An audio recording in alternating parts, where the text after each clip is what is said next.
talking about my perspective, I think I would like to talk on three main aspects, from whatever I saw. First is on the digital supply chain. I mean, I come from a metals and mining industry.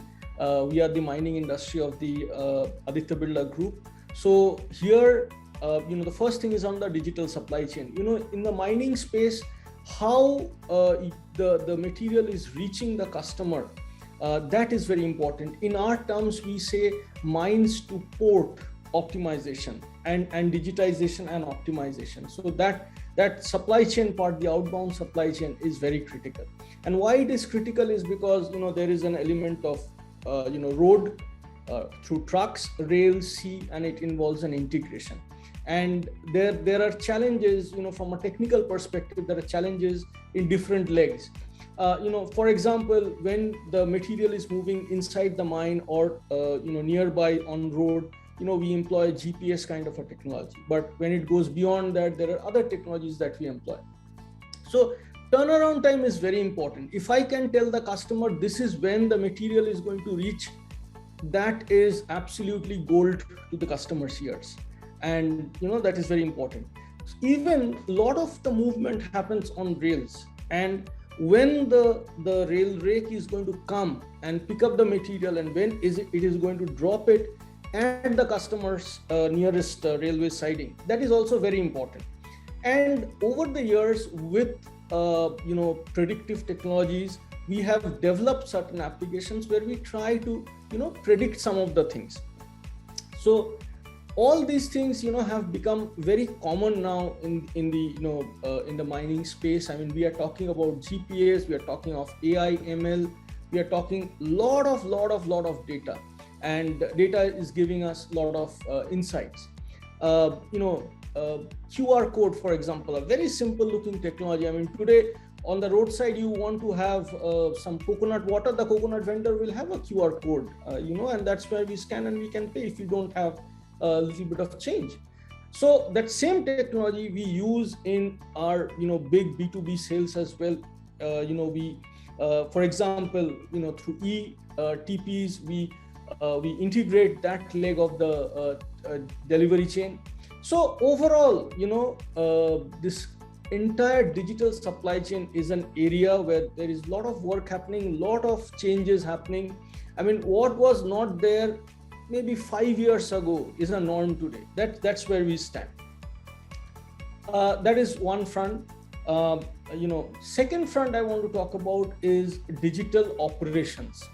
Our whole paradigm has changed. All of us would agree, there is no invoice today. We are talking of e-invoice, we are talking of e-banking, we are talking of e-way bill. That's how the things have moved. So even in our case, let's say the board meetings have moved to e-board meetings. Even things like induction, that's become e-induction. I mean, that's the way things have been.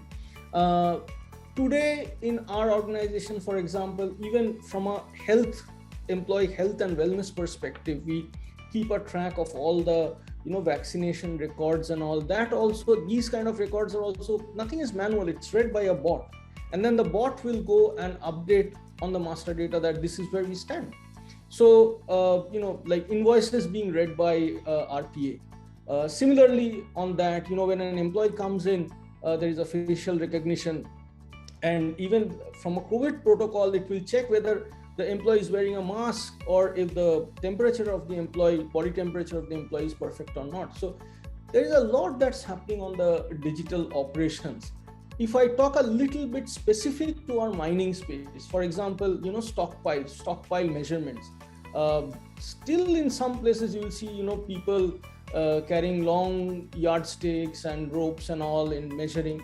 But today, most of the organized mining sector has moved to, let's say either drones or through what we call TLS, terrestrial laser systems, through laser technology. So, those things, even, fuel is very important in our industry. A lot of the heavy machineries move on fuel, and at times fuel accounts for almost half of your production cost. Every drop of fuel that moves around in our mining space is managed in the entire ecosystem through IoTs and sensors.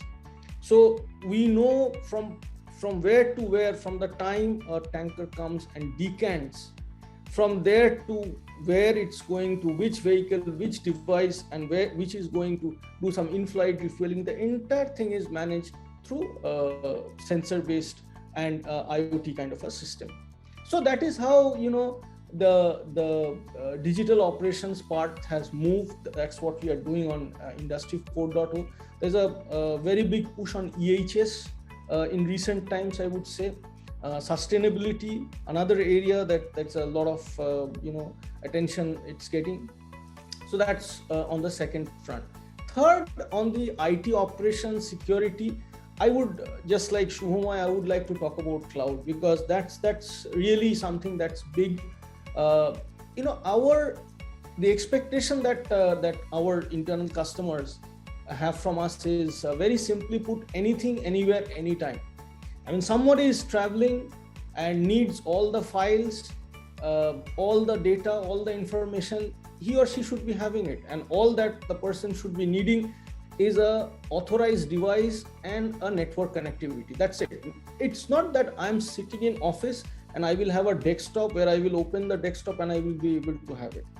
So we heavily do, digital libraries where we can store all the information, with due authorization, authentication, but all the information can be available at the click of a button, even on the move, and people can work from anywhere. I mean, they can be working from home, from office, they can be traveling. So that's, and I think pandemic has helped a lot in the culture part on this, because I think the struggle was never on the technology front. The struggle really was on the mindset front. And, the pandemic has helped us tide over that mindset. And now, the ask is like that. So we really follow a cloud first approach. Whenever we are doing something new, we said, okay, now on where to have it, obviously it will be on the cloud. Why not on cloud is the question that we ask. Yeah, there are certain things we don't put on the cloud. But there are specific reasons for that, and we don't look at it just from a lift and shift from an infra perspective. It's more from a scalability, like a time to market that new initiative, that kind of a perspective. So I think these are the three areas really where a lot of changes are happening and things are moving very fast. That's my take on it, Kaushik. Back to you.